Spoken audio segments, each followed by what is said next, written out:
we're actually going to start with the second topic. I'm going to start with the topic of masturbation.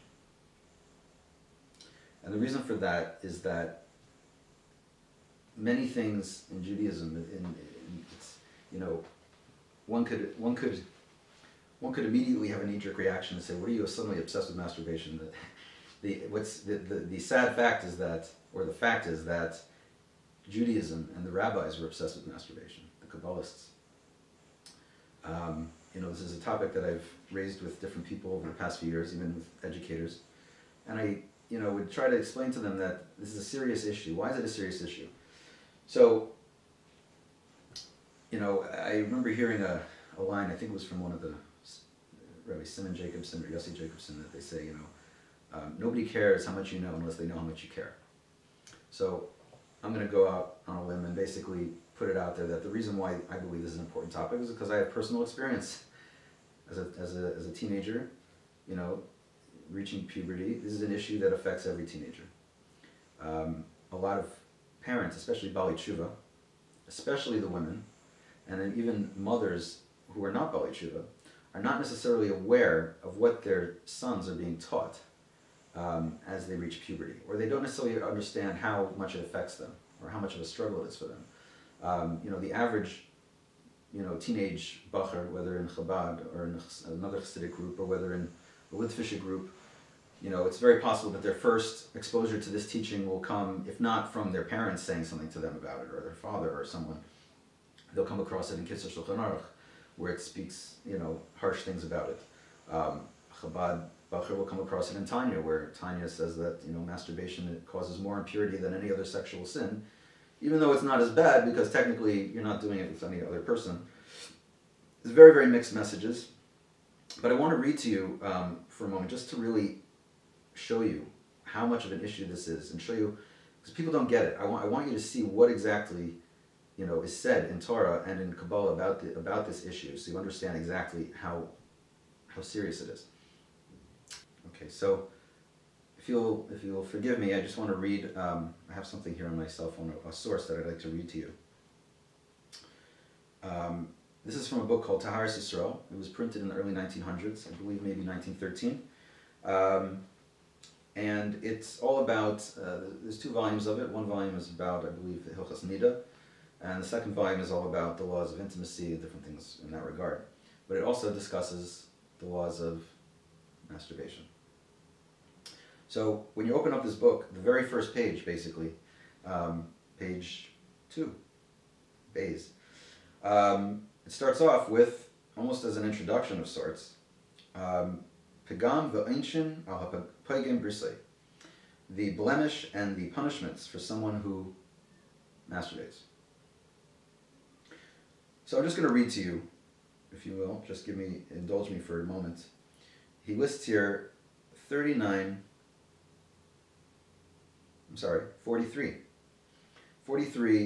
issues that are caused by this topic. 1, he impurifies his entire body inside and out.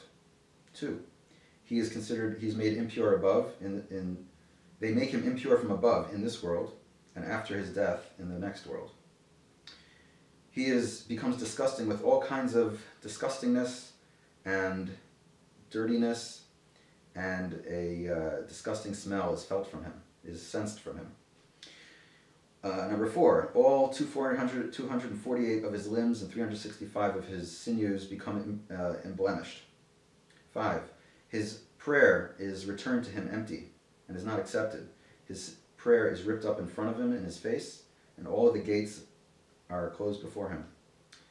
6, he comes to have lack of livelihood and to poverty and destituteness. 7, his days are cut short and his years are cut short, meaning he dies young. 8, his children will die. 9, even in his life, his children will be wicked and heretics like him. 10, it is decreed upon him and his children to be slaves. 11, it is appropriate, or it is fitting, that he be uprooted from the earth. 12, all the animals and wild animals will have control over him, and he will fall to unfortunate circumstances and diseases and afflictions. 13. He will not be able to taste any flavor in fruit or food. And he will not be able to smell. His sense of smell will be gone. 14. He will lose his learning and he will lose the ability to comprehend Torah. And even a simple thing he won't be able to comprehend. And through this sin, if I understand it, all his other sins gather together and afflict him in his face, whatever that means. 16. It lengthens the gullus, the exile of the Jewish people and of the world. 17. He's considered like an animal, and his appearance is like a pig and a dog. And after his death, spiritual impurities in the images of pigs and dogs will pursue him, his soul. 18. He is considered excommunicated, and he is called a heretic. 19. He causes the sword and famine and pestilence and death in the world. And he causes the nations of the world to hate us, the Jewish people, and to control us, to oppress us, really. 21. He causes the divine presence to leave and to be put into exile, to leave this world and to be sent into exile. 22. He is considered as if he lies in the name of the holy name, and if he lies in the name of the whole Torah, or denies the whole Torah. It's not clear what it. Meshaker b'chol areisa kula. 23. He causes the names of Hashem to be distanced, and he causes a blemish in all the letters of God's name, and he blemishes the foundation of the world. 24. He causes a separation between the Jewish people and their Father in heaven, and causes the world to become chaotic. 25. He lessens the spiritual. Basically, he it's called man is created in God's image, so he basically lessens the image of God that's on his face, and instead the Satan rests upon him. 26. His young children will die, and it's as if he's murdering, and he's called a wicked person. 27. It will cause his wife to basically have flows that cause her to become impure, and she will not be able to become pure except through very difficultly. I'm not sure what this means. I think it means he causes population to become less. Sheismatu b'nei Adam. Goyrim sheismatu b'nei Adam. Okay, 29. His Torah is not Torah, and his mitzvahs are not mitzvahs, and he has no place in the God of Israel. 30. He is considered transgressing the command not to create a graven image for yourself and other gods.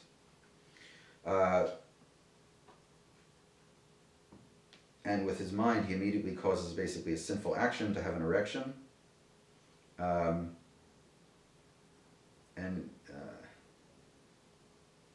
it seems to be saying in some way, I'm not going to translate because I'm not 100% sure what it's saying.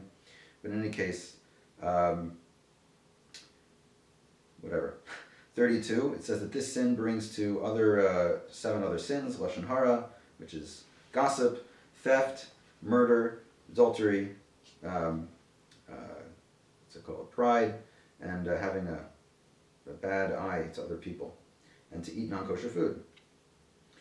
33, he is not he's not welcomed into the presence of God. 34, he deserves death at the hand of heaven, and he has no place in the world to come. 35, so in the end, Lilith will have control over him. Lilith usually is, whenever Lilith is talked about, the demon Lilith, it usually refers to nocturnal emissions. Another topic that we're not going to get deeply into, but it's related to this topic. 36, he will not be merit to see the face of the divine presence. 37, Nimshacha Arlasai, which basically means his foreskin will grow back, and he will go down to hell, Gehenna, or purgatory, and he will not come up forever, and he will not rise with the resurrection of the dead. 38, it is forbidden to become his friend or to speak to him. 39, he's not given the chance to do tshuva. 40, his death will be very harsh. 41, even if he has a multitude of Torah and mitzvahs, they will not help him until he receives his punishment. 42, he is called evil, and God is angry at him, and God is angered at him more than for any other sin, and God does not overlook it. And it says marich apoy, which usually means that God is patient, but in this case it seems to be meaning that God remembers his anger longer than for any other sin. 43, he will be embarrassed before the righteous in the heavenly court, and the impure spiritual entities after death will cause him pain. Up above, or down below, wherever it's saying he will end up. It goes on to then talk about things that cause actually nocturnal emissions, which is very interesting. Just again, it's all part of this topic to understand how the sages and how the rabbis and the Kabbalists throughout the generations really, the way they understood things and how they, or rather didn't understand things, or interpreted things. Okay, so why did I bother to read all that to you? So first of all, was again to just give you an understanding of the variety of teachings that are out there, that not necessarily does every teenager come across immediately, but over their learning, these things come up, whether it's through learning through Gemara, Halacha, Kabbalah, Musar, Machshava, and it comes across, and I take again, speaking from my own experience, I believe that young kids take us seriously. They take Torah seriously, what they're told, they believe in, and they believe that these are things that they can live up to until they reach a point where they realize that they can't. And then they start questioning, deep down, they start questioning, it all. Especially for a 13-year-old kid. Imagine, you just turned bar mitzvah, and you're told your whole life how much God loves you, and mitzvahs and all these things, and then all of a sudden you turn 13, you discover sexuality, and at the same time you discover what Torah says about it, what supposedly Torah says about it. How are you able to develop a mature relationship with a God who doesn't understand or seem to understand the natural human sex drive that he created? Now, there can be different approaches to this, and maybe there are people who are dealing with this and trying to give different approaches. I want to actually bring up the fact that this is an issue in the community, not just because I'm saying it, not just because I'm reading it to you here and interpreting it. I want to bring just two examples of recent events, and even an example from a sefer from 400 years ago. But I'll bring these examples from the Chabad community, which is where I'm from currently. About a year ago, there was a crisis in Crown Heights. Many of you may have heard of it because it was in the media. Basically, the Crown Heights leadership discovered that many people from this community were going outside to seek enlightenment and happiness. There was a certain organization called Call of the Shofar, which I myself never went to. I know people have gone. I almost went to it because I heard great things through the grapevine about it, but I'm not here to pass judgment one way or the other. But it woke up this community to the fact that a lot of people were not happy.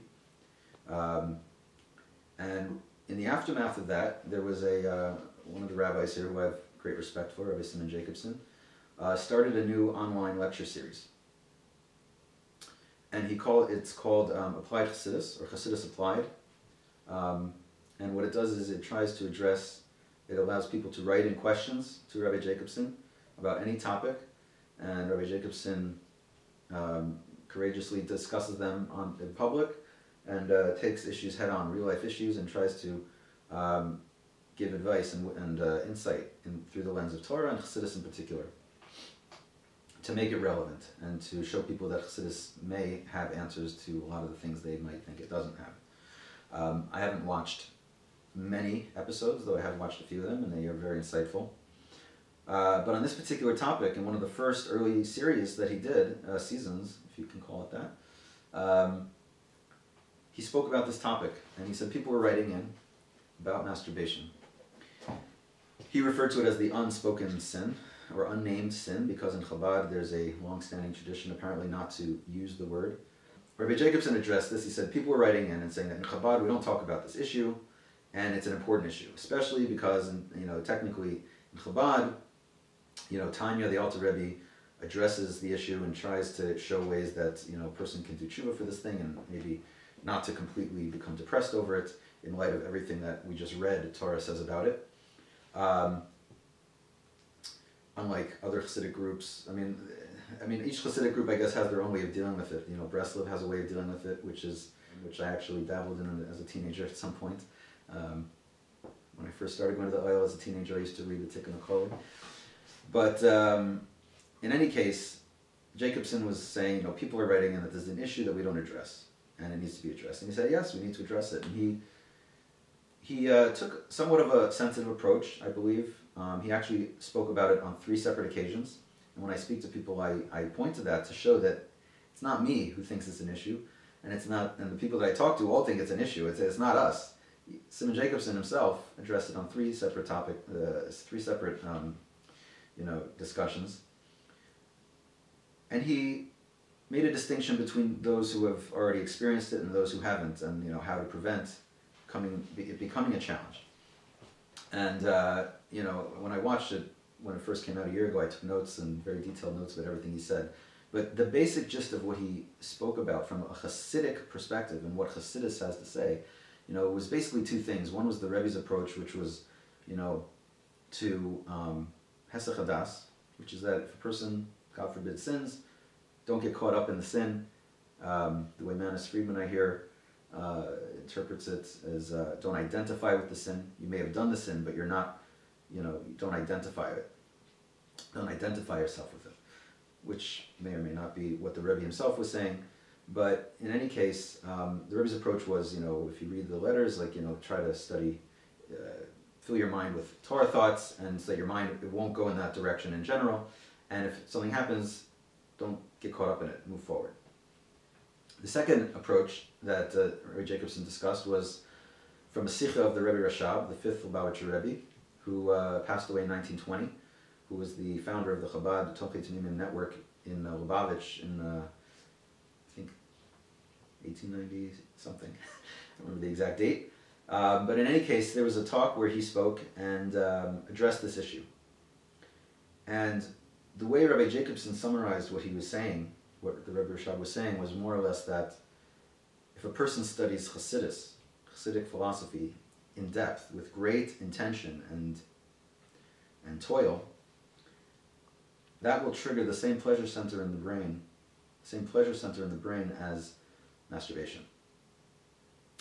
Now, I have a problem with both of these approaches, the Rebbe's approach and the Rebbe Rashab's approach, and with all due respect, being someone who lives in Crown Heights and has learned a lot from the Rebbe and the Rebbe Rashab.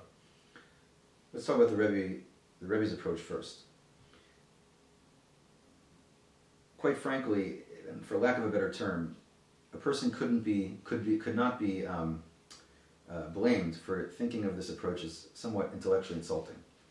The reason for that is, if you look at the 43 things that I just read to you and what it tells you, just to name 3, you ruin your whole body and soul. You won't have olam haba, no tchias amesim, all these things. To come and say, learn some more Torah to fill your mind and hesach hadas, it's intellectually insulting, because it's just, the analogy that I give, forgive me, is from a slapstick comedy with Leslie Nielsen from I think it was the 1980s, called Naked Gun, where there's a scene where a terrorist drives he's a policeman, there's a terrorist, the terrorist drives a missile into a fireworks store, and the missile blows up, fireworks are exploding everywhere in the middle of LA, and a whole group of people are gathering around to see what's going on, and Leslie Nielsen is standing there saying, nothing to see here, move on, nothing to see here. Of course it's silly. If you've seen it, maybe it'll make you smile. Otherwise, you'll be scratching your head. But the point is that if you know everything the Torah says, that through thousands of years people were saying about masturbation and how horrible it is and evil and how it ruins you, to come and say, don't think about it. It's intellectually insulting. The second thing is, and part of the reason that is because if that's all it took, then why didn't they say that in the Gemara? Why didn't they say that all the Kabbalists, that they couldn't tell us that? Come on. Are we really so different than them? No, we're not. At least we're not so different than their constituency. I'm not saying that the Chachamim weren't greater than us, maybe they were, but people back then, the average person, probably wasn't as great. It wasn't, I don't believe it was that much greater. And you'd be hard-pressed to prove that they were. As regards to the Rebbe Rashab, I don't know what to say. I mean, maybe it was meaningful for a bacher, sitting in Lubavitch in the yeshiva in 1900. It has no relevance today. I'm not sure it had relevance then either. So again, the purpose in this discussion is to speak openly.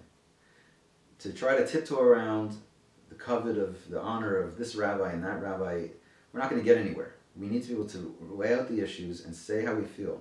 That's what I'm doing here. I'm putting myself out on the table. People want to criticize me and say that I'm being disrespectful or being a heretic, so be it, I really don't care. My concern, a lot of what we're going to discuss tonight all comes down to a very basic issue. And that is that the agenda of the Chasidic-Charedi movement, and in many ways just the Orthodox movement for thousands of years, almost was the main concern throughout exile, maybe, was to stem the tide of assimilation.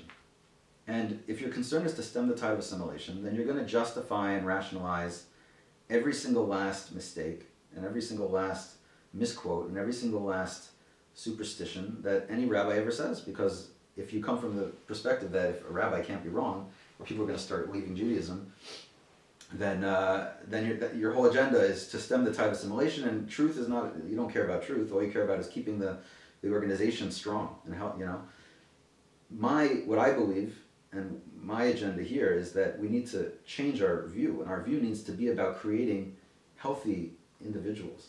And if our purpose and interest is to create healthy people and healthy individuals, then everything needs to be questioned. It doesn't mean that ultimately Judaism is going to suffer. What I believe is that it will make Judaism stronger, because it will show that Judaism has elements within it that do make sense, that you don't need to twist your mind and jump through hoops to try to rationalize. And that's what I'm going to do now with this topic, because with this topic, more than the topic of marital intimacy, and we're going to talk about the laws and the leniencies and the strictures and how the strictures have become more, superseded the leniencies. That's an easy topic to talk about, because what you're basically doing is you're saying there were this set of laws and that set of laws, and for some reason this approach was forgotten. So, and we'll get to that. When we talk about masturbation, though, it's going to really, which we're going to do right now, it's going to raise questions about what did the Chachamim know? Did the Chachamim have perfect information? Did the Chachamim perfectly transmit everything? Did the Chachamim have the context of everything, or did they communicate it properly? Did they have perfect understanding of science? These are all questions that need to be asked, and they're not going to be resolved here. But what I'm going to do in this regard, in regard to the topic of masturbation, is raise the issues, suggest ways of addressing them theoretically, and ultimately leave it for the wider rabbinate to address. But these issues need to be talked about. So first, let's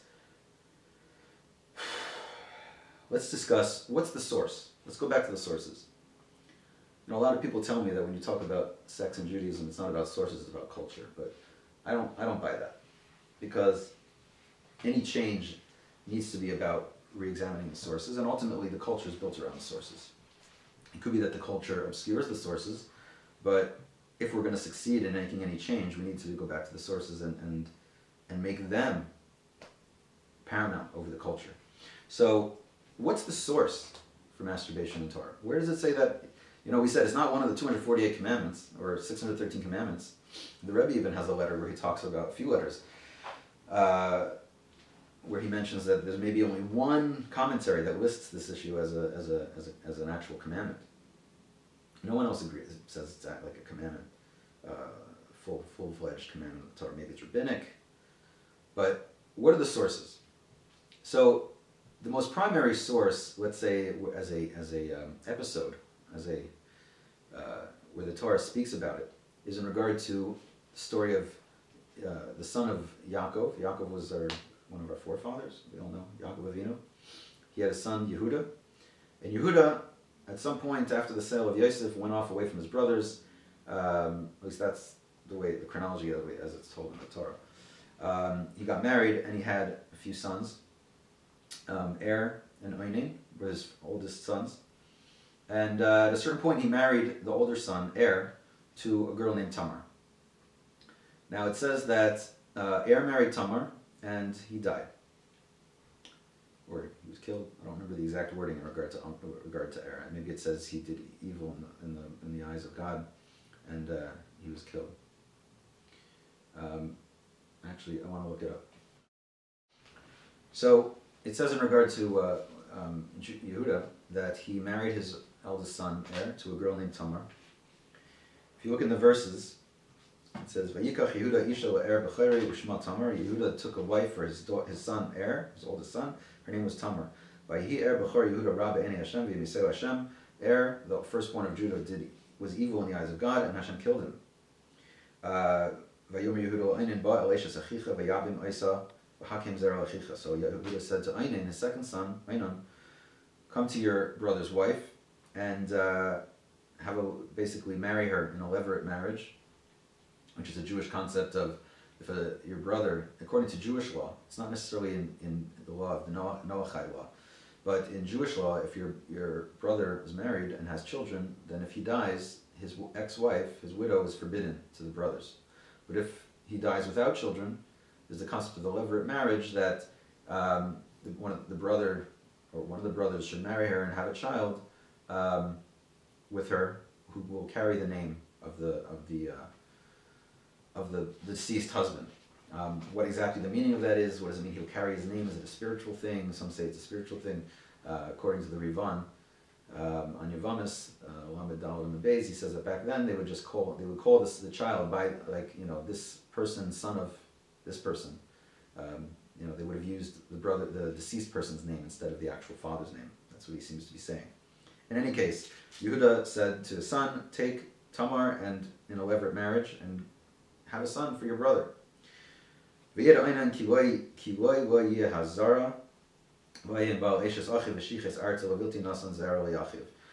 Einan knew that the son that he would have would not be named after him. So when he would come to his wife, he would basically pull out of her when it came to the point that he would ejaculate, and he would allow his seed to go to the ground so that she wouldn't become pregnant, so that he wouldn't give to his brother a child. And it says, "Vayer ben Hashem asher asa v'yamas kamaisei." And what Einan did was evil in God's eyes, and God killed him also. And then the story goes on. What happened with Tamar and Yehuda, and ultimately Tamar had children, and the Mashiach, the Messiah, comes from that line. In any case, this is the very first example, a discussion of the concept of wasting seed in vain, which is it's referred to as two things in rabbinic literature: shechva zera levatala, which literally means ejaculating seed in vain, emitting seed in vain, or drawing seed in vain. But usually it's just translated as wasting seed in vain. And the other term is hashchatas zera, which means destruction of seed, which is more close to the wording that's used in the verse here, that it says that he would let his seed be destroyed to the ground. He would destroy his seed to the ground, which connotes a little bit more clearly that the issue here is a desire for birth control. In any case, the two terms, shechva zera v'tala and hashchata zera, are presumed to be equivalent in pretty much every context. Now, what do we learn from this story? So we see that, Einan was killed because he wasted seed. Now, first of all, the obvious needs to be stated. This has nothing to do with masturbation, okay? It has purely everything to do with birth control. Not only that, it's actually seemings from the verses that from the Midrashim, actually. Some Midrashim imply that Einin never intended to have children with her at all, which means it wasn't just birth control, it was intent to never have children. And particularly when it comes to a wife, I believe in the law is that if a man tells his wife to always basically try to not become pregnant, to always, let's say, try to get the seed out of her after they have relations, and to never allow her to become pregnant, the law is that she's allowed to go to force him to give her a divorce. So there's other issues here at stake, and on the simple reading of it, as anyone can see and everyone knows, this has nothing to do with masturbation at all. I want to throw in a few other little things here. Moshe Feinstein, in one of his chuvas, actually points out that Er and Einin, according to tradition, were like 7 or 8 years old. They were little kids, which means they weren't even, without getting even into the question of how were they able to have relations, which is discussed, and they say that back then they were able to do it younger, or they were able to have children younger. The question Moshe Feinstein brings up is how were they even, worthy of being punished? The reason why I say Er and Einin both didn't want to have kids is because the Gemara actually says it. The Gemara, which we'll get to later, the Gemara actually says that Er v'Einin, their sin, both of them did the same sin, that they did not want their wife Tamar to become pregnant. The Gemara asks, well, we know that Einin didn't want to do it because he didn't want to give away his kid, but Er, why did Er do it? So the Gemara says Er did it because he didn't want her to lose her beauty. On top of that, the Gemara actually argues with what exactly they were doing here. The Medrash says that Er v'Einin, they would pull out, and it was a vaginal intercourse, and they would pull out. According to the Gemara, they performed anal intercourse, and we'll get to that later. Add to that the fact, just a question actually. I'm going to throw in a quick question. What was actually the sin to begin with of Einin? I mean, here, if you were having a child, your firstborn, you would want that child to be associated with you. Right? So the fact that Einin didn't want to give his child up and that everyone would think that the child was his brother's, I think we could all empathize with Einin here. I think we have to kind of look a little deeper into what was going on here. That's just as a side point. But on top of this all, and this is a point that's actually I saw raised by a conservative rabbi, if I'm not mistaken, his name was David Feldman, in his book about Jewish law and birth control. He raises the issue that, this was a case of a levirate marriage.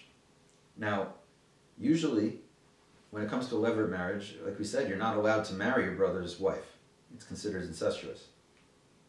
If she has children, if they had children. In the case of a levirate marriage, you're allowed to marry her only for the sake of having children.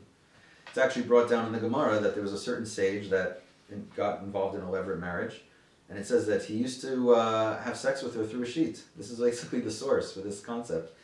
I don't know if it literally through a hole or he would cover the rest of her body. Whatever it was, he did it in he did it in a way that would minimize his pleasure as much as possible because he wanted to do it purely for the sake of the mitzvah of having a child, because that's all the levirate marriage is about. So this conservative author says a very compelling argument that in this case, Einin, because he wasn't willing to have a child with her, so the whole levirate marriage became null and void, and it reverted to an incestuous relationship. And because it was Einin who caused this, he was punished. Now again, the concept of Yibum only applies to Jews, not to B'nai Noach, not to non-Jews, and this raises the question of were the Jews before the giving of the Torah considered Jews or not? And there are opinions that say they were, that after Avraham they were already no longer like a Ben Noach. So even the fact that that they did a levirate marriage to begin with would imply that there was already they were considered Jews on some level, unless the levirate marriage applies to non-Jews as well, which it's something I actually need to research, I will confess, but it's something I've never heard of. In any case, there's numerous issues with using the story of Er v'Einin as the source, pretty much the single explicit source in the Torah for masturbation being considered evil. The second source that you find in the Torah is not explicit, but it's in regard to the generation of the flood before Noah. It's called the Dor HaMabul. If you remember, going back to that story, if you read in the verses, it says that at a certain point there were bad influences that were created in the world. The commentaries, debate what actually happened, whether angels came down and cohabited with women and then started teaching people ways of corruption, or if it was a little bit more of a natural evolution, social evolution. But in any case, it says that at some point, it says in Genesis, that God saw that man was evil, and all day long, all he was thinking about was doing evil. And Hashem regretted that he had created man on the earth. And God decided he was going to destroy man.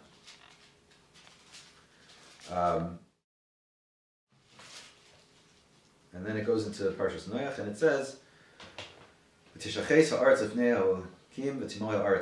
the earth was basically corrupted or destroyed before God, and the world was filled with corruption, or theft. I don't know what the literal translation is, but let's call it, usually it denotes some kind of, injustice. And God saw the world, that it was destroyed or corrupted, because all flesh had corrupted its way upon the earth. Now, a connection is made from here. It doesn't talk anything here about masturbation, but it uses the word hishtis, corrupted or destroyed. The ways of the creation was destroyed, of the creatures. Where do we find the word hishtis? We find it by Erev Einin. By Einin, it says, ki hishtis is what's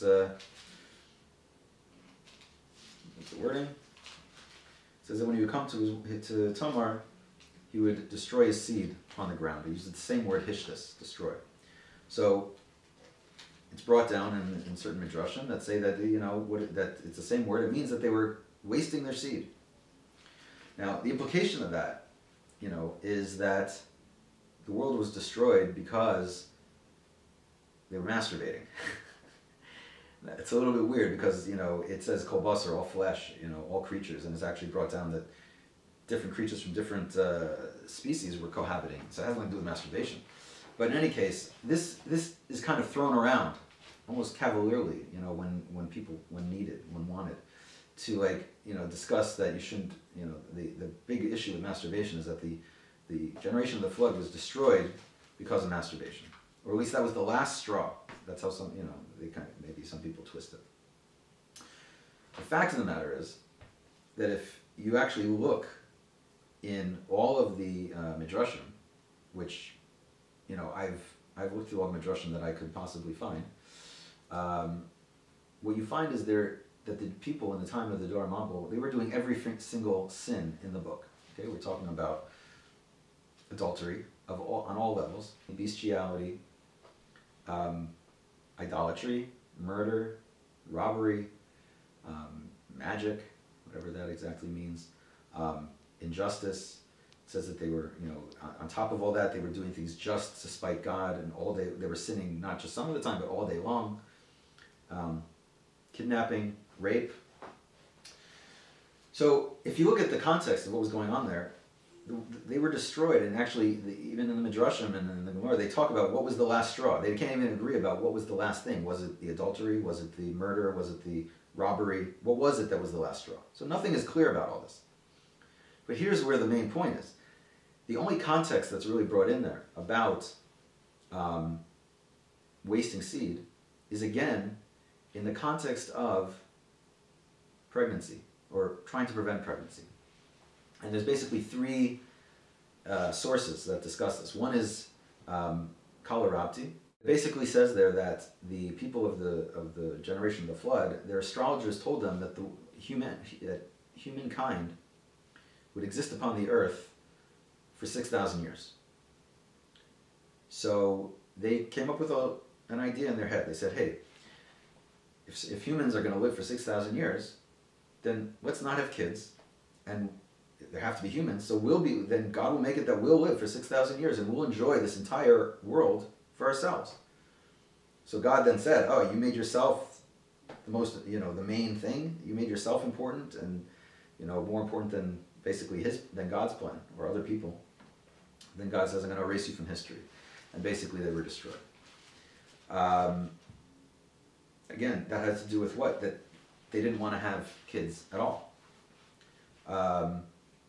The other context that's brought in different midrashim is that Noach, or Mrs. Shalach, or both of them together, depending on the version, rebuking the people for their sins. And they were warning them. They said, if you don't repent, God is going to destroy your children. So they responded back. They said, you're threatening our kids? We won't have kids anymore. And it says after that, whenever they came to their wives, they would pull out and let the seed spill to the ground. Again, it's a context of preventing pregnancy permanently. In fact, to end the human race in a certain sense. And in that context, you could understand why maybe that was the last straw. Because if God intended for the human race to continue, and they were here, this was even worse than the ones who wanted to live for 6,000 years. These people were literally just, not thinking about living 6,000 years. They were just going to end everything themselves. So maybe that could be understood as the last straw. But again, nothing to do with masturbation. Finally, the Mamloya is kind of like, has a little bit of a twist on this second approach, and basically says that when the people were hearing the threats of Naich and Seshach, they responded, okay, we want to have kids. And then what they ended up doing was they ended up committing homosexuality and bestiality in order not to have kids, which takes it, just a step further. But in any case, the bottom line issue is this. Erva Einin, Dora Mabul have nothing to do with masturbation. In fact, there is one place that I found where it does talk about, somewhat in the context of the Dora Mabul, where it says, I'll read you the verse. The verse in Bereshis, in Genesis 6:1, it says, "Vayehi ki achel ha'adam l'orev al panei ha'adama, uvanais yoldu lahem." It says, when man began to increase upon the earth, and daughters were born to them. So, first of all, the Medrash says that what does it mean that man began to increase upon the earth? L'orev al panei ha'adama, he began to multiply upon the earth. So the Medrash brings an interpretation, Medrash Rabbah, Bereshis Rabbah, brings an interpretation that they were spilling seed. Literally, when it says procreating upon the earth, they were spilling seed upon the earth. One of the commentaries to the Bereshis Rabbah, I think it's called the Maharzu, he's on the page there, among the other commentaries, he asks, so what's the connection between the beginning and end of the verse? It says, man began to procreate upon the land, which the Medrash interprets to mean they were masturbating, and daughters were born to them. So what's the connection? So he says, very interesting, he says that after the sin of the Chasidic-Charedi, man's sexual urge became strengthened, and it was to the point that man couldn't control himself.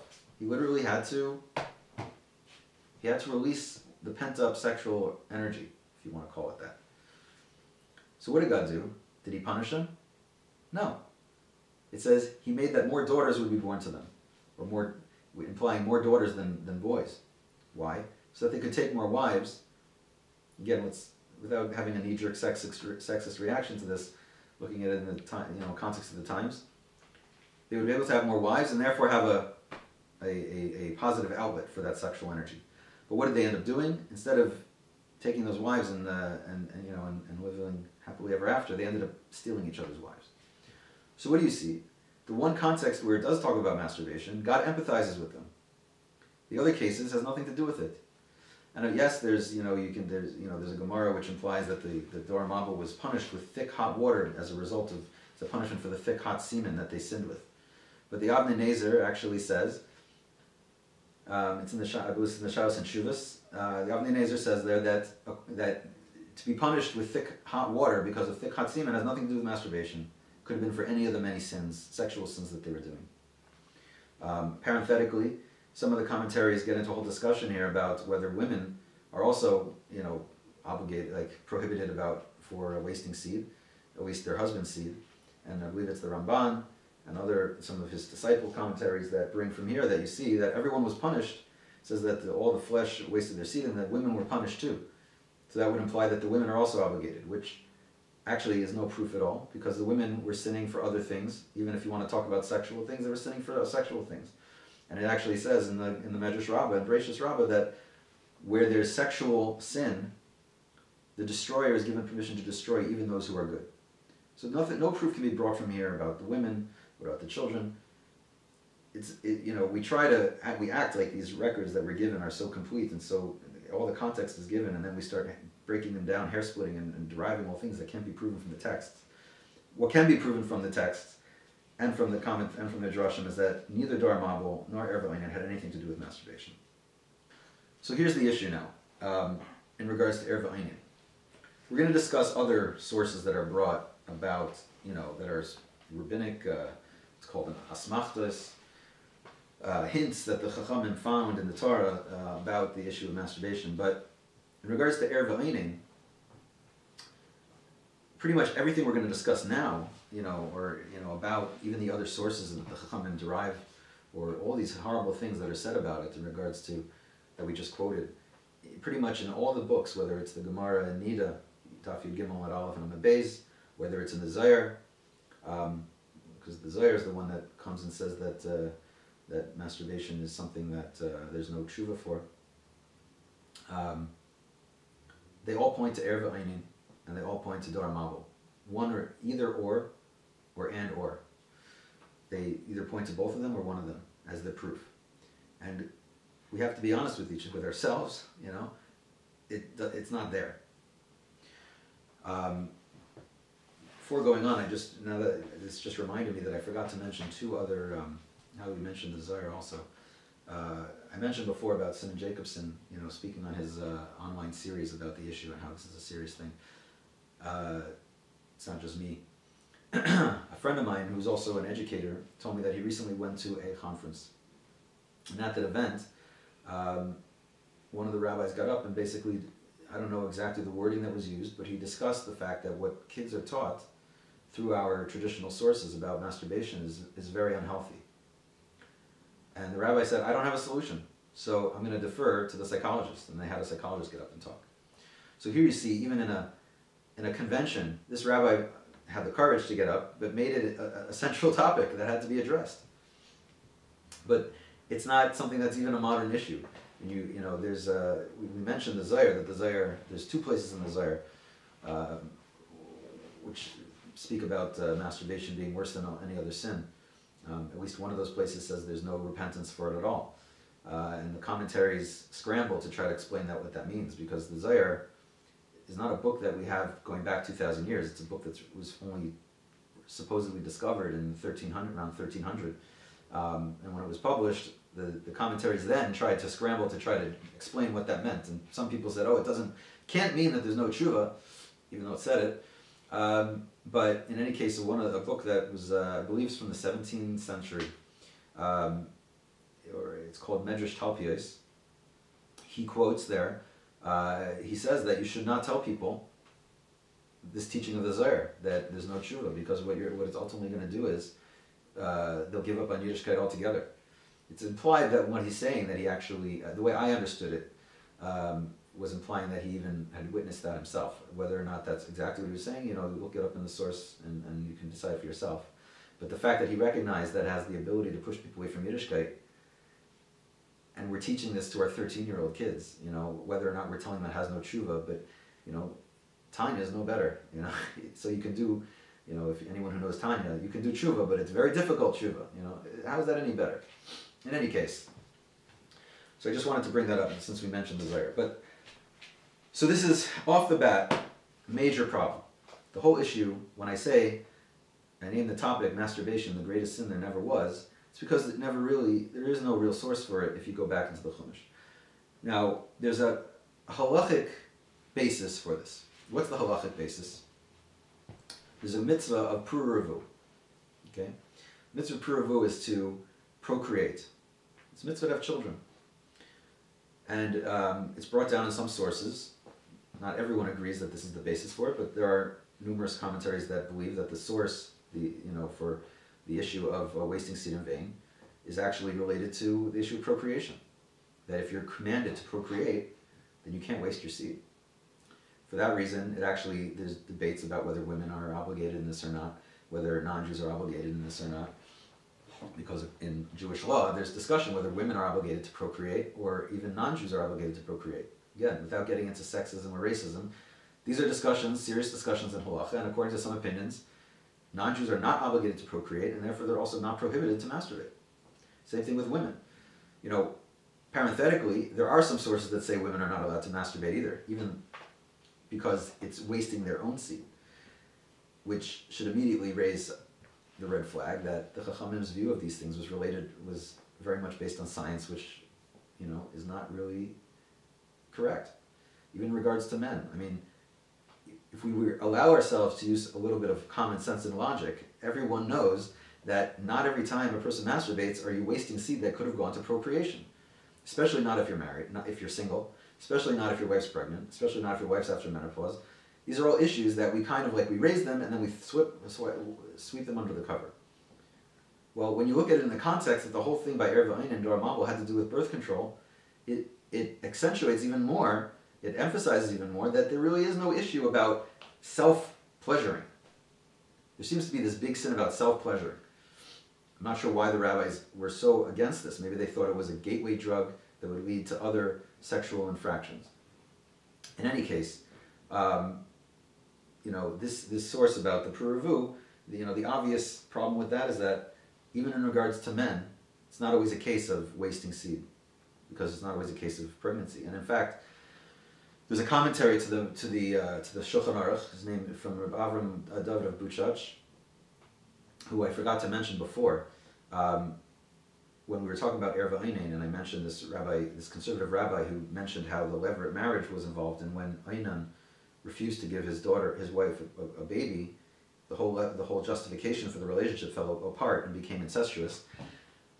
Rabbi Avram David of Buchach, in his commentary on Chumash in Parshas Vayeshev, actually comes very close to saying this, and basically kind of says that he doesn't get into the Yibum part of it, but what he says is that because Yoinan and didn't give their wife a child, refused to give their wife a child, it retroactively nullified their marriage, which is coming close to saying a very similar thing. But in any case, this Avram David Buchach, he, in his commentary to Sefer Chassidim, where it discusses the issue of masturbation and whether, if one's faced with sleeping with a woman who's married, if a person is in the process, he might sin with a woman who's married, or a nida, a menstruating woman, and he catches himself and doesn't want to go through with it, but he's already too far gone, is it better for him to masturbate rather than sin?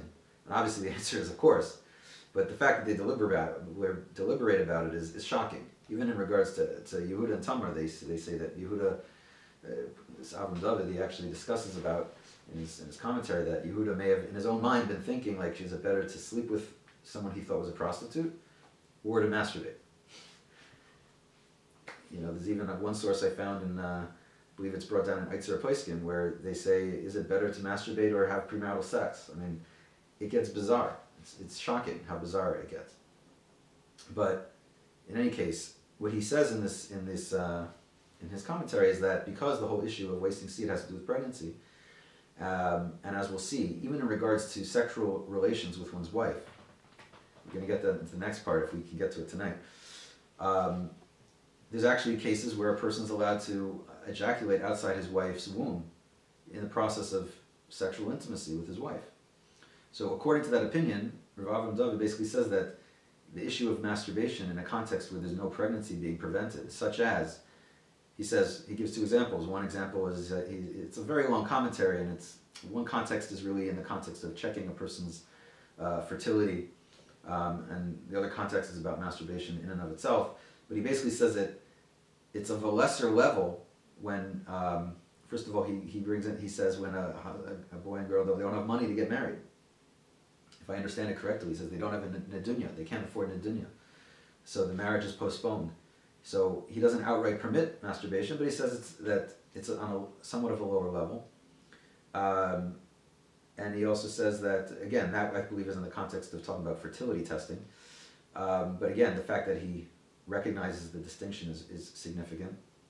And he also discusses the fact that, in his opinion, this whole issue about wasting seed in the context of intimacy was only when a person when a person could marry more than one wife. So that when your wife was, one woman was in her menstruation period and was impure to the husband, according to Jewish law, he could be with another wife, his other wife. But today, he says, when in modern day we're not allowed to marry more than one person, the argument could be made very strongly that it's of a lesser degree. If a husband would go and masturbate while his wife is during her nida state. Why? Because it's not preventing pregnancy. The next basis that's brought is a whole slew of what we said before, asmachtos, which are kind of like rabbinic hints that the rabbis kind of read into the verses, whether in the Chumash or in the prophets, which are brought down in the Gemara and Nida, Daf Yud Gimel Amud Aleph and Amud Beis. The discussion over there is about whether a person is allowed to hold his organ while he's urinating. One of the Rabbi Eliezer comes and says that a person is not supposed to do that. And the Chacham argue with him. It's debatable about what the final law is. In any case, whether you are or not allowed to, it's clearly a decree for a decree. I mean, it seems like it's a rabbinic law. The whole question of masturbation really seems to come down to, according to many opinions, it's just rabbinic law. And to add a decree on top of that you're not allowed to hold yourself when you're urinating because you might become aroused, in my humble opinion, is very tenuous and needs to be reassessed. In any case, the Gemara there says, why aren't you supposed to hold yourself? Because it's like he said, I think the wording actually is, anyone who holds himself is as if he brings a flood to the earth. Why? Because in the time of the flood, they sinned with masturbation. Basically, that's the implication it's saying. But we've just proven that has nothing to do with the Dor Mabul. Then it quotes Rabbi Yochanan. It says, Rabbi Yochanan says, whoever commits Shechaz or Vatala, I think he is Chayav Misa. Why? Because by Erva Einin. We just said Erva Einin. It has nothing to do with that either. Then the Gemara goes on and starts saying additional things. It says that any person who causes himself to have an erection intentionally should be excommunicated. And the commentaries argue over, does it mean that the rabbis put him in an excommunication, or he should be put in excommunication? Which is really a distinction without a difference, because how are we supposed to know if it was intentional or not? I don't know exactly what the point here is, just to make a person feel worse. But then the Gemara says the next thing is that one of the opinions says that he's called a sinner. Why? Because this is the way of the Yetzer Hara. The Yetzer Hara, it says that first he tells you to do one thing, which is permitted, and eventually he tells you to do the next thing, and until he tells you to worship idols. The problem with that logic is that this idea, this notion that the Yetzer Hara tells you to do one thing and then the next and then the next, is brought elsewhere in Shas. And the context there have to do with compulsive behavior. It says that when a person gets into a rage and he breaks vessels, or I think rips his hair or rips his clothes, different meanings, different versions of it, they don't over there talk about erections. They talk about basically losing control in a compulsive way. So if you look at the context of this teaching, which I believe the yeshivas don't do enough of, when we have a teaching in one Gemara, we need to see what that Gemara, the versions of it all across Shas, and try to gain from there what the real context was. It's talking about someone who you could call maybe a compulsive masturbator. I mean, it's talking about erections, but it's clearly referring to, erections that lead to masturbation. So again, we have to, I believe, we need to come and reassess these things and try to understand them on a deeper level, because I think if we do, we can find that Torah itself really does make sense. The next thing the Gemara says there, it says that a person who, I believe it says who has bad thoughts or focuses on evil sexual thoughts or something like that, is not accepted into the Mechitza of Hashem. What's the proof? It says, Le'yigor chara. It says in a certain pasuk that there's no evil in God's presence, and it says, by Erva Einin, that they did Ra. They did evil. So there it talks about evil, and here it says there's no evil, so it must be that someone who's involved in something along the lines of sexual thoughts and masturbation is not accepted in God's domain. Again, Erva Einin had nothing to do with that.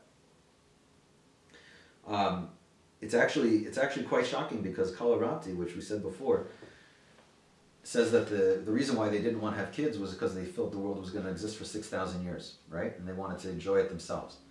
So he actually explains. He says that how do we know that they were wasting seed? That it says hishchis and hishchis, right? But then it says that what happened by Erva Einin? It says that they would be mechamim es atzmon, or mechamim es atzma. It says they would heat themselves up. They would get themselves sexually excited, and then waste seed by Erva Einin, which is completely fudging the issue, because Erva Einin it doesn't say they incited their sexual drive. It doesn't say they got themselves heated up. It doesn't say they were touching themselves. It says that when they had sex with their wife, they would pull out, which means they were having just like any other person. But you see how it twists it and takes a completely pregnancy-related topic and before your very eyes switches it into something that wasn't masturbation, and people read it and just nod their heads. And this is the problem. We can't nod our heads anymore. Not for our kids' sake. Then the Gemara goes on over there in Nida, and again, I'm raising issues, I'm going to raise some questions, I'm not resolving all of them, and maybe there's rabbis who will come and say that these are not valid questions, but I feel that they need to be raised. The Gemara then says another source for masturbation as a sin, as a rabbinic hint. It says leitinaf. It says you shouldn't commit adultery. So they come up with a little twist on the wording, like tehane la'af. You shouldn't cause there to be anger, God's anger to be aroused. Now, what that has to do with masturbation versus idolatry versus Shabbos versus anything else is not clear. I don't know why they suddenly assume that has to refer to this. Then the Gemara brings another one, leitinaf. It says leitinaf bein biyad bein berego. Okay, it says you shouldn't commit adultery whether with your hand or your foot or your leg. So Tosfos there says you shouldn't basically rub with your hand or rub with your leg, against your leg. One of the other commentaries says that rubbing against the leg refers to another woman. But the issue with that is, first of all, the wording doesn't make sense. Okay? And I'm not a Talmudic scholar to know whether there's other precedents for this elsewhere, and I would love to hear feedback from the viewers. But when you say this bain, whether this, whether that, one of them needs to be, logically, needs to be what the ikr, what the main thing is. So if you were to say, do not commit adultery, whether intercourse or whether by hand, that would make sense. Here, we say, whether by hand, whether by leg. So leg, I believe, if you're going to say that this is proper, a proper drasha, learning, then leg could refer to intercourse. Why? Because it's elsewhere. I believe it's Rashi and Erevin, Kufam, in the Gemara in Erevin 100b, Kufam and Beis, says there, in somewhere in Rashi there, that regel is used in the Chumash, in Tanakh, as a euphemism for the genitals. You know, it says eitz v'raglayim chayte. I think that's where the pasuk that he's talking about over there. So if you want to say bain, so it's referring to what? It's referring to intercourse or by hand. But if it's saying by hand or by leg, then it would have to say afilu biyad, afilu berego, even by hand, even by leg. On a whole other issue that needs to be addressed here is the fact that, ask any guy, I don't think there's a single guy that exists that ever pleasured himself in such a way. This whole idea of rubbing yourself against your leg, it's kind of strange. But even on a more basic point is that the concept of niyuf always connotes adultery between a man and a woman. It's actually, this is related to another drasha that we'll quote now as well, that some say that how do you know that masturbation is not allowed? Because it's one of the 10 commandments. Why? Because it says leitinaf. Does it say with a woman? No. So it must mean even by yourself. Now, the question back is, does it say with a man? I mean, it doesn't say anything. In Torah, there's nayef and nayefes. So if it's talking to a man, so it's not talking. It doesn't say anything about a woman.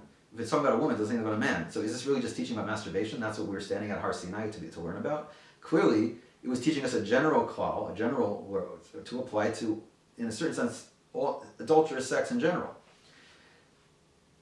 The commentaries talk about, is niyuf always referring to a man, something between a man and a woman. The one pasuk that I think it's the Ibn Ezra brings from the Navi, where it talks about a woman being a nayef with a piece of wood. So you see that it could be a niyuf. That the Torah would use the word niyuf, and it's only a woman herself with a piece of wood. The problem with that is if you look in the context there is a symbolic context, that the Jewish people were like a woman that were being adulterous with a piece of wood, meaning an idol, a wooden idol. Over there, it's not actually talking about physical adultery. It's talking about spiritual adultery. And in that case, yes, there's a man and a woman. The woman is the Jewish people. The man is the wooden idol, which is referred to as wood. So, in that context, the idea that leitinaf refers to masturbation because no woman is mentioned, I don't think anyone who really buys that, and should buy it, because it really doesn't make any sense, with all due respect. And in regard to the concept of leitinaf, bein biyad, bein berego, that would imply that what is it really coming to tell you? That rego is a euphemism for intercourse, and it's saying that adultery, at least whether you're punished for it or not in the court is a different story, but adultery in God's eyes is whether it's intercourse or whether it's by hand, meaning he's with a woman who's using her hand to give him some kind of sexual stimulation. It's not actually intercourse. And what it's coming to say is, I would put forth, it's coming to say is that also is considered adultery in a broader context, in a more moral context, in God's eyes. And the Rambam actually says this in his commentary to the Mishnah, says something very close. He defines what is the concept of niyuf biyad uberego. He says refers to a woman who's forbidden to a man who basically gives him sexual pleasure with her hand or her leg. Now, even though the Rambam in Mishnah Torah seems that he broadens the definition of that, but it can't be ignored. And like I said, when we as the rabbis today I believe need to be courageous. Listen,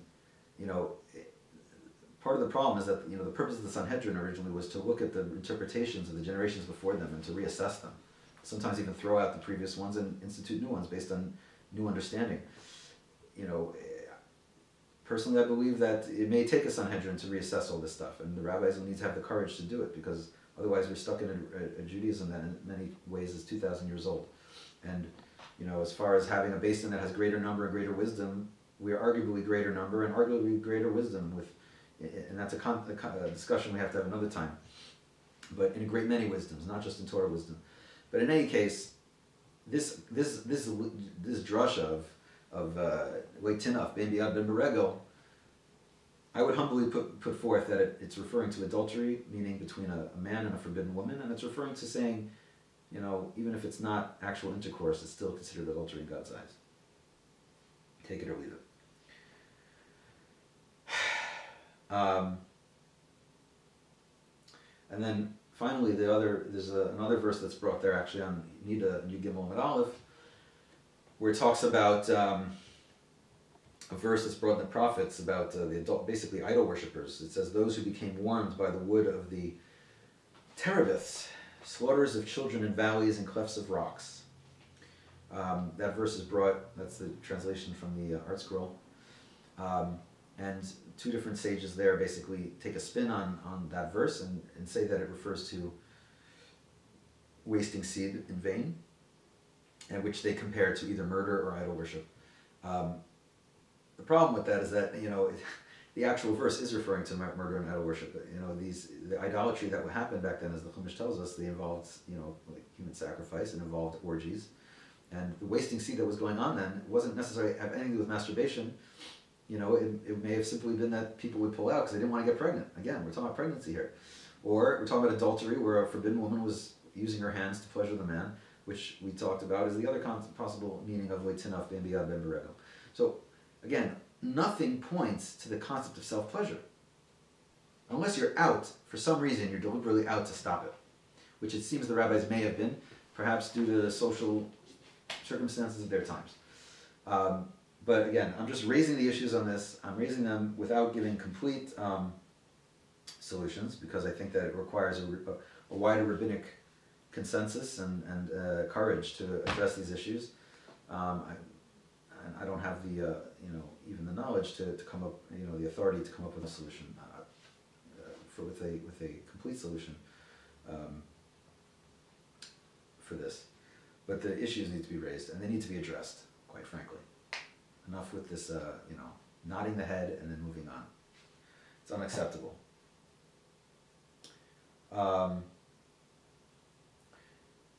When I raise this issue about the Zohar in particular,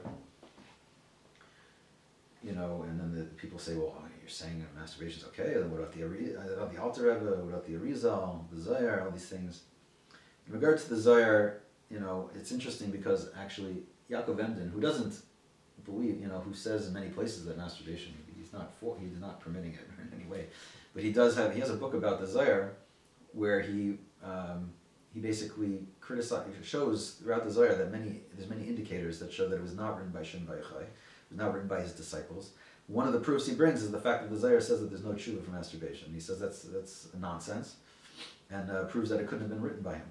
He actually says in his introduction that it's quite clear that the Zohar was not written by Shem Bayachai or his disciples, and therefore he says it has holy teachings. He's actually very middle ground. He said it has holy teachings in it, but it was not written by these sages, and therefore there's absolutely no obligation to follow it or to accept its authority, which I think is an important point for people in the Chasidic-Charedi world to know about. As for people who will say, well, what about the Alter Rebbe and the Baal Shem Tov and the Arizal, and they all accepted the Zohar and all this, there's a lot more to discuss about that. They also believed in things that we know today aren't true. The Arizal believed that lice grew from his sweat, and that's why he wouldn't kill lice. When I ask people, would you send your kid to learn in yeshiva with somebody who would be full of lice and wouldn't kill his lice? They say no. So what, so you're going to send your kid to learn about masturbation from the same such a person? These are serious issues, and they touch upon, like I said, wider questions about rabbinic fallibility, which need to be addressed. You know, even in regard to Ruach HaKodesh, over if a book is true or not. You know, with the Zohar, for instance, if anyone who's read Sefer Yochsin and knows the whole account there of Yitzchak of Akko, knows that the Zohar, he lived at that time, and he went to try to verify the book of the Zohar, and it's very questionable what the outcome of that was. And if you read his account, you'd be very hard pressed to accept it hook, line, and sinker. You know, so, but we're not taught these things. We're not taught that there is even such an account. And you know, Yitzchak of Akko's account only was printed after the Zohar was already canonized by, you know, pretty much by 2 centuries of people. So, and then after it was printed, it was censored for I don't know how many 100 years. So, the question of the Zohar's authority is something that needs to be addressed. About the, you know, in regard to the, you know, people's Ruach HaKodesh, you can bring the example of the Yerushalmi and Kutshim that was printed around the turn of the 20th century, that some rabbi printed a book, Yerushalmi and Kutshim, that the Rishonim spoke about, and then disappeared. And then when he printed it with approbations from different rabbis, you know, 1,000 years later, it was eventually proved a forgery.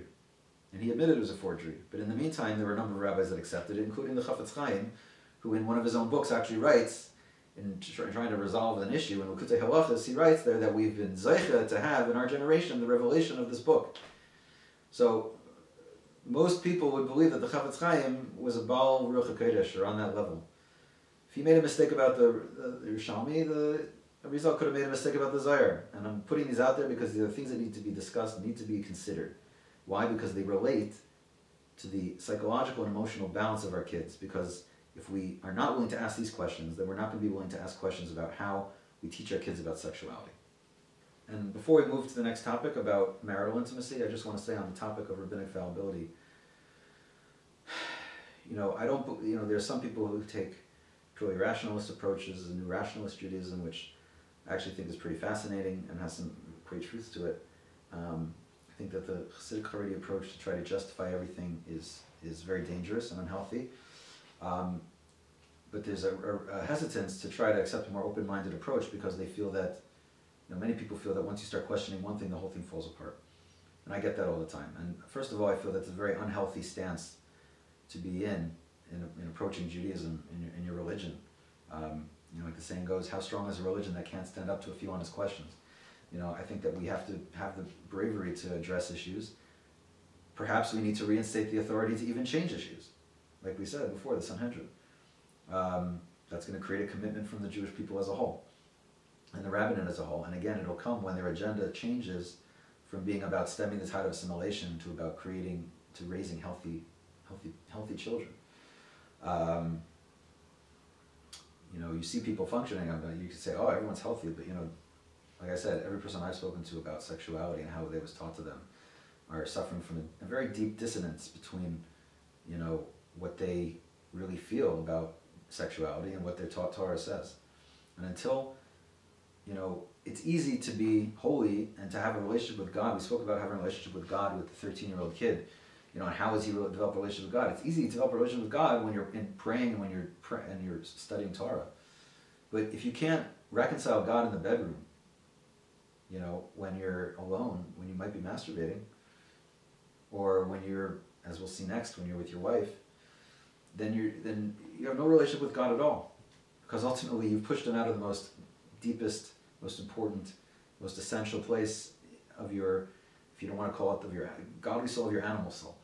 And on the topic of the animal soul, what this really, in many ways, is about is that, you know, the Hasidic world and the Chasidic-Charedi world has been obsessed with the nefesh elokis, with the godly soul, but it pays lip service to what it means to have a healthy nefesh bahamas. It's all about having a healthy nefesh elokis, and it's time that we start focusing on having a healthy nefesh bahamas and what that means. And it's not, you know, it's not just about sexuality. It's about how we approach gashmias and pleasure in general. This is something else that I've been researching, and it will come a little bit in the third topic if we get to it tonight, about Hasidism and the joy of sex, mixed messages. That Hasidism has actually very mixed messages about pleasure in general. We can always, you can always say that's not what they meant. We can always try to reword it in, pop psychology, but ultimately, we have to face the truth if we're going to make a real change, and if our children's psychological, emotional balance is important enough to us, than just defending the honor of the dear leaders. So actually, just on that last point about the rabbis and examining whether the rabbis can make mistakes in science and halacha, these things. I mean, Rabbi Slifkin has written books showing how the Rishonim themselves did not consider the Chacham to have perfect science. When you, even in regards to Torah, there's it's definitely room to be re-examined whether they all had perfect understanding of Torah. There's the Gemara that's quoted in Geras Shir Gaon, where one sage had a disciple who left him and went to study by another sage. And when he met him on the street, he asked him, "Why did you leave me and go to him?" He said, "Because every time I ask you something, you give me your logic, and every time I ask him, he gives me a tradition." So he said, "Give me an example." So he asked him this question, and he used his logic to answer it. And he said, "See, you answered me with logic, but your logic contradicts the tradition." And what does that show? It shows that the storyline we're given in school, that every sage, once he reached Smicha, had received everything from the previous generation, simply isn't true. And one generation's svara becomes another generation's masara. And even with the Gemara itself, we don't really ultimately know who sealed the Gemara. We're told Ravina Rashi collected everything, but we don't know if they actually wrote the commentary in between, or his son, or the Rabban Savarai, or the Ga'ainim. These people all added things in. And when the Chasidic-Charedi rabbinate takes this question seriously and examines it, I think it'll raise a lot of important questions. Again, the agenda is not about justifying everything and proving that the rabbis are all correct and all perfect, but about recognizing that we need to clean up our own communities, and we're not producing healthy, vibrant lights into the world. Maybe some communities are doing more than others, but as a whole, we're not. In that regard, whether it's about science or whether it's about halacha, I just want to put forth maybe some, a parallel that maybe could be used. When we say that the rabbis may have made a mistake, maybe they didn't have perfect scientific knowledge, they misunderstood how things work. Does it mean that they had bad Ruach HaKodesh? I mean, they had bad Torah knowledge? I mean, one could argue that, like Slifkin does, and the Rishonim do that, the Chachamim gathered information from the non-Jews. Just like today, when rabbis study science books to get information, how to understand halacha, they get it from the non-Jewish science books. They don't verify everything that's there, and they don't get it from the Torah. They trust it. I mean, Chachma b'goyim talmid. We're told we have to trust the goyim's Chachma. Why? Because we actually need it in order to apply Torah correctly. But it seems almost that God placed it in the world that we rely on the goyim for this knowledge, and as they perfect it, we perfect the application to Torah. And a simple parallel in Torah makes it perfectly acceptable with no crisis of faith. If a judge is judging a case and he receives the evidence and the witnesses and he rules the case, and the next day a new piece of evidence comes that proves that the other ruling was wrong. Now, I'm not a dayan, but I like to assume that Torah would say that if new evidence comes, then you change the psak. Or if it's proven the next day that one of the witnesses was actually a false witness, then you would change the psak. It's the same thing here. When you talk, let's say, with science, or even in regard to Torah, this chacham over here would have made a ruling based on his logic without having the other Masar over there. The fact that a certain sage or a group of sages made statements about masturbation on a scientific or spiritual or halachic level doesn't mean they had all the facts, doesn't mean they have all the information. And in regards to, let's say, specifically regarding science, as science improves itself, it's no different than a new witness coming or new evidence coming that could change the law as it was ruled before. It doesn't show Torah is deficient. It shows that Torah recognizes the truth that sometimes you don't always have all the information, and you should change it based on the information. Or the fact, the only question is why God didn't give the Chacham all the information. How could it be that He wouldn't give our sages all the Torah information? Well, you know what? Pikuach nefesh is doicha kol Torah kula, right? The saving a life is doicha the entire Torah. Did God give the Chachamim medicine, perfect medical knowledge throughout all those generations, such that they could have saved millions of lives in every generation? No. So if God didn't give them medical knowledge, which is doicha kol Torah kula, maybe He didn't give them all the scientific knowledge to apply to halacha. Maybe they didn't have all the Torah knowledge. This is not a question. But the parallel is that as science, for instance, becomes more perfect, the testimony, so to speak, to Jewish law becomes more perfect.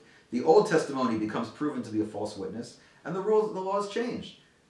It has nothing to do with the Chachamim not being perfect. It has to do with the mission, the view, the purpose that God, the vision that God had for this world, that the Jews and non-Jewish world need to actually work together to ultimately reach what we call the Torah Mashiach, which is the perfect application of the wisdom of the world and the wisdom of Torah.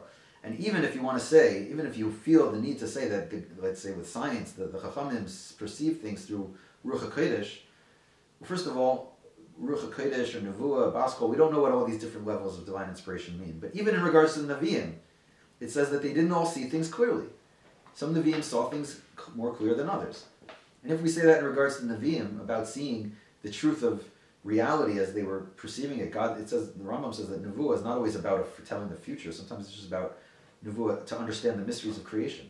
If the Nevi'im themselves didn't have clear clarity of what they were perceiving, whether about prophecy or whether about science, then the fact that the Chacham in the Gemara, who didn't even have prophecy, they had Ruach HaKodesh, maybe, the fact that they didn't understand everything either, all it means is that they didn't have perfect, clear perception. It's like, it's in Torah. That principle is in Torah already. And it might take the non-Jewish scientists to show us what they were actually perceiving. Just like it takes world events collectively to show us what they were perceiving when they prophesied about the future. The same thing about their prophecies that they may have had about science and scientific nature. And anyway, let's move on now to marital intimacy. The next topic, which again is halachic positions your rabbi never told you, what Judaism really says about passion in the marital bed.